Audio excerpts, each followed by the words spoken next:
بسم اللہ الرحمن الرحیم۔ شروع اللہ کا نام لے کر جو بڑا مہربان نہایت رحم والا ہے۔ جو چیز آسمانوں میں ہے اور جو چیز زمین میں ہے سب اللہ کی تسبیح کرتی ہے، اسی کی سچی بادشاہی ہے اور اسی کی تعریف ہے، اور وہ ہر چیز پر قادر ہے۔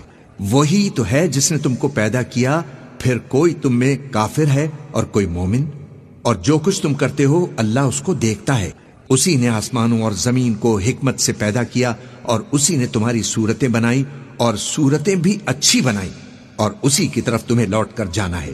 جو کچھ آسمانوں اور زمین میں ہے وہ سب جانتا ہے، اور جو کچھ تم چھپا کر کرتے ہو اور جو کھلم کھلا کرتے ہو اس سے بھی اللہ آگاہ ہے، اور اللہ دلوں کے بھیدوں تک سے واقف ہے۔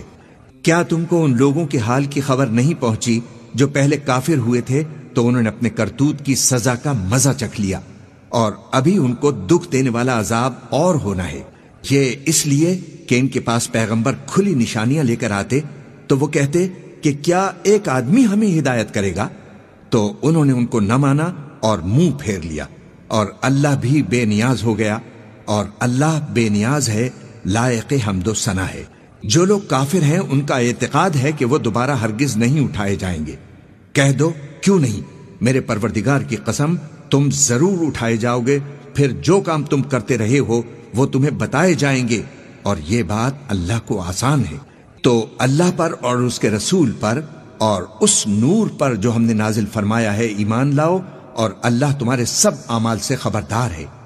جس دن وہ تم کو اکٹھا کرے گا یعنی حشر کے دن، وہ نقصان اٹھانے کا دن ہے، اور جو شخص اللہ پر ایمان لائے اور نیک عمل کرے وہ اس سے اس کی برائیاں دور کر دے گا، اور جنت کے باغوں میں جن کے نیچے نہریں بہ رہی ہیں داخل فرمائے گا، تو وہ ہمیشہ ہمیشہ ان میں رہیں گے۔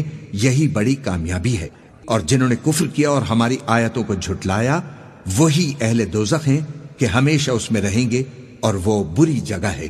کوئی مصیبت نازل نہیں ہوتی مگر اللہ کے حکم سے، اور جو شخص اللہ پر ایمان لاتا ہے وہ اس کے دل کو ہدایت دیتا ہے، اور اللہ ہر چیز سے باخبر ہے۔ اور اللہ کی اطاعت کرو اور اس کے رسول کی اطاعت کرو، پس اگر تم منہ پھیر لوگے تو ہمارے پیغمبر کے ذمے تو صرف پیغام کا کھول کھول کر پہنچا دینا ہے۔ اللہ جو معبود برحق ہے اس کے سوا کوئی عبادت کے لائق نہیں، تو مومنوں کو چاہیے کہ اللہ ہی پر بھروسہ رکھیں۔ مومنوں، تمہاری بیویوں اور اولاد میں سے بھی بعض تمہارے دشمن بھی ہیں، سو ان سے بچتے رہو، اور اگر معاف کر دو اور درگزر کرو اور بخش دو تو اللہ بھی بخشنے والا ہے، مہربان ہے۔ تمہارا مال اور تمہاری اولاد تو آزمائش ہے، اور اللہ کے ہاں بڑا اجر ہے، سو جہاں تک ہو سکے اللہ سے ڈرو اور اس کے احکام کو سنو، اور اس کے فرما بردار رہو اور اس کی راہ میں خرچ کرو، یہ تمہارے حق میں بہتر ہے۔ اور جو شخص طبیعت کے بخل سے بچا لیا گیا تو ایسے ہی لوگ راہ پانے والے ہیں۔ اگر تم اللہ کو نیک نیتی سے قرض دو گے تو وہ تم کو اس کا کئی گنا زیادہ دے گا، اور تمہارے گناہ بھی معاف فرما دے گا، اور اللہ قدر شناس ہے، بردبار ہے، پوشیدہ اور ظاہر کا جاننے والا ہے، غالب ہے، حکمت والا ہے۔